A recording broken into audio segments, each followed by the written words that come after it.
De modo que não basta trazermos representantes de vertentes religiosas e colocarmos aqui na mesa, se nós não temos experiências com essas pessoas. Vai soar uma fala ensaiada, vai soar uma peça teatral. Aqui não há teatro. E é essa história que eu gostaria de contar. Em 2002, eu acabava de passar por uma experiência difícil na minha vida, e sempre nutri um desejo de conhecer mais sobre as questões bíblicas e teológicas. Eu havia encontrado no Espiritismo aquela bússola que nortearia a minha vida e que daria sentido à minha vida. Mas eu não sentia no movimento espírita a abordagem profunda bíblica que eu estava buscando. Eu queria conhecer. Eu queria aprender. Então eu chego numa livraria em que o pastor Enéas, porque eu digo que, e ele se definiu bem, antes de ser pastor, ele é, em Belo Horizonte, a referência do livro. Todos os intelectuais, teólogos, estudiosos, pessoas que se interessam, têm na figura do Enéas a referência do livro. Qual livro? Inclusive ele esqueceu 2 eu fiquei muito bravo com ele. Era para trazer 2, ele esqueceu em Belo Horizonte. Então, era a referência do livro.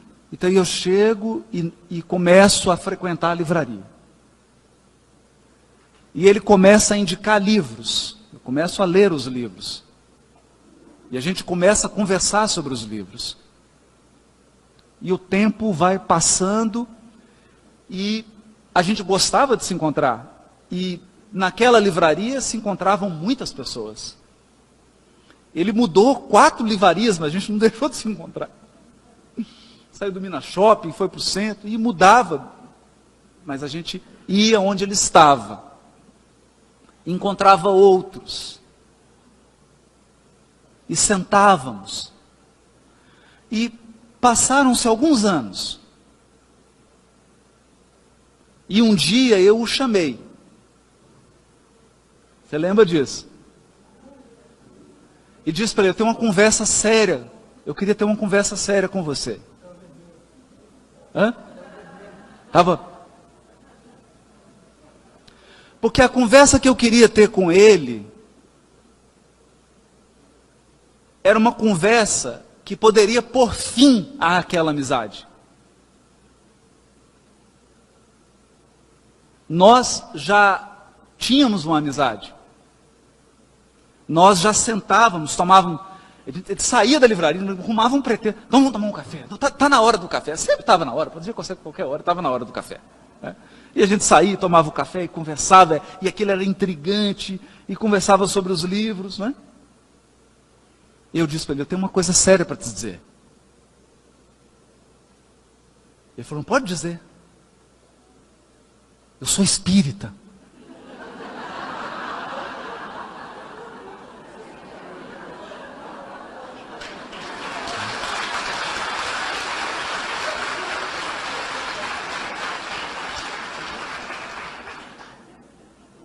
Eu sou espírita.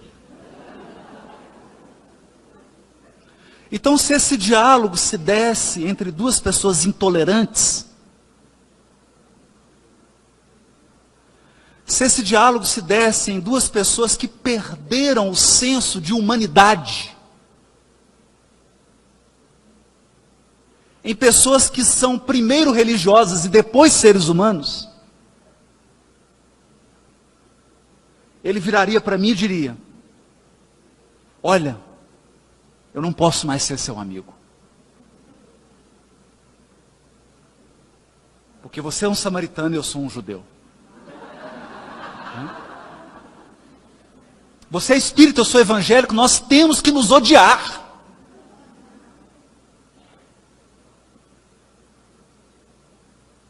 No entanto, ele disse assim: eu já sabia. Eu falei: como você já sabia? Rapaz, eu desconfiei.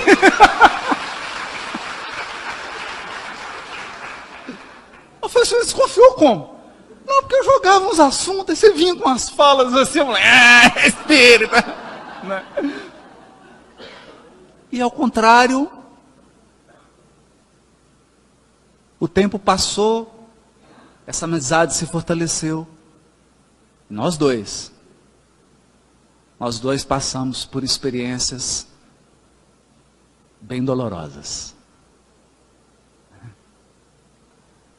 Eu brinco que tem hora que a vida te coloca num moedor de orgulho. Aí você é triturado assim.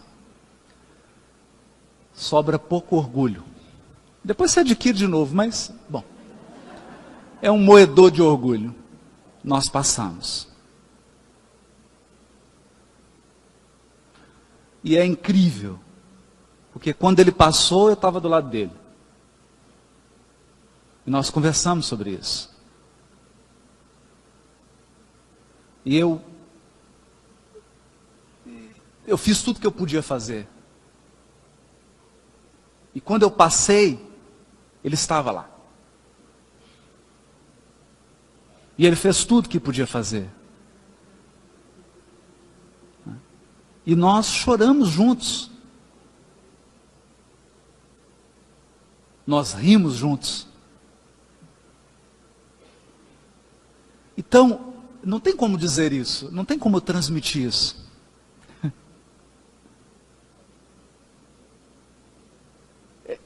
Essas experiências que nós passamos juntos é intraduzível. Não tem como reproduzir isso. É quando o diálogo ultrapassa todas as fronteiras. Eu me recordo que um dia ele me liga e diz assim: Haroldo, o Espírito Santo me acordou essa noite. E você me veio à cabeça. O que está acontecendo? Eu falei: te acordou? Certo. O Espírito Santo está certo, porque o bicho está pegando. Né? 2006 eu conheci a Ilha. E eu não tinha dimensão da posição que ela ocupa na comunidade religiosa dela. Eu sabia apenas que ela estava envolvida com o seu mestrado, ou em vias de fazer o mestrado, depois se tornou o doutorado. E nós nos aproximamos por um interesse comum. Entender o judaísmo, a cultura judaica, a importância da cultura judaica para iluminar os textos do Evangelho. E a gente começou a conversar. E essa afinidade foi se desenvolvendo. E aconteceu a mesma coisa. Nos momentos difíceis da comunidade da Ilha, nós estávamos lá. A gente fez o que podia. Inclusive com recursos.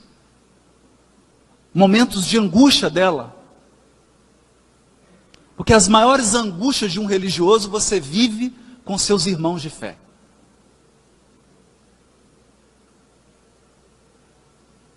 Eles sendo a causa da sua angústia.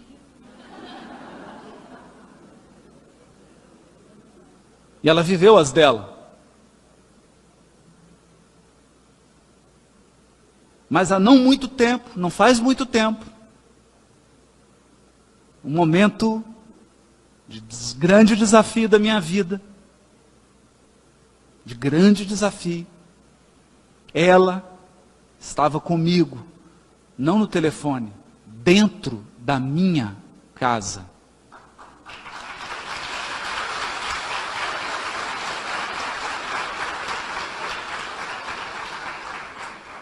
E chegou um momento que nós entramos do escritório E ela disse assim: nós vamos orar. Pega o Fonte Viva. Pega o Fonte Viva e abre. Caiu uma página do Emmanuel, ela leu.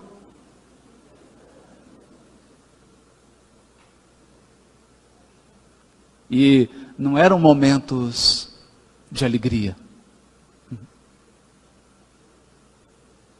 Nessa mesma situação, ele também esteve comigo, o Enéas, participando ativamente.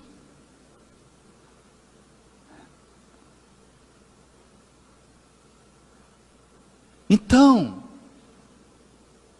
tudo que foi dito aqui por eles,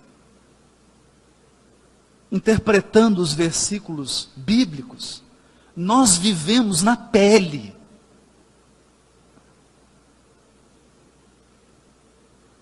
Aqui não é uma demonstração num ato público de pessoas que se respeitam e vão ouvir.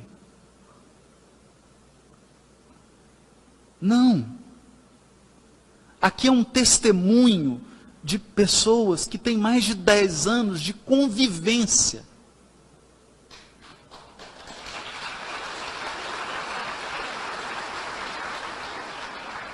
Então, eu gostaria de falar desse lugar. Porque você está enxergando uma freira. Eu não. Eu estou enxergando a minha irmã mais velha. Você está enxergando um pastor. Eu estou enxergando o meu irmão, meu amigo. Porque se eu ligar para ele 2 horas da manhã e falar: Enéas, você tem que vir aqui agora. Eu preciso de você aqui agora. Não tem conversa. E vice-versa.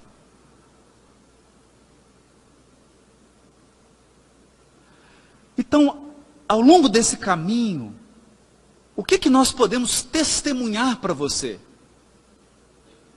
Nós podemos testemunhar uma coisa. O verdadeiro diálogo interreligioso, o verdadeiro diálogo, não é uma espionagem. Eu não vou lá na comunidade da Ilha, ou na comunidade do Enéas, com a esperança de convertê-los e torná-los espíritas.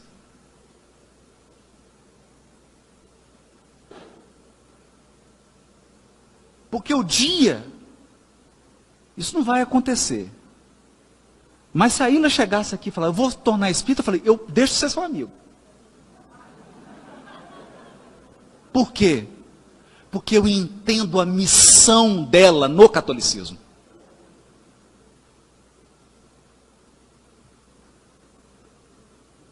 Eu entendo a missão dele no protestantismo. E eles entendem a minha no espiritismo.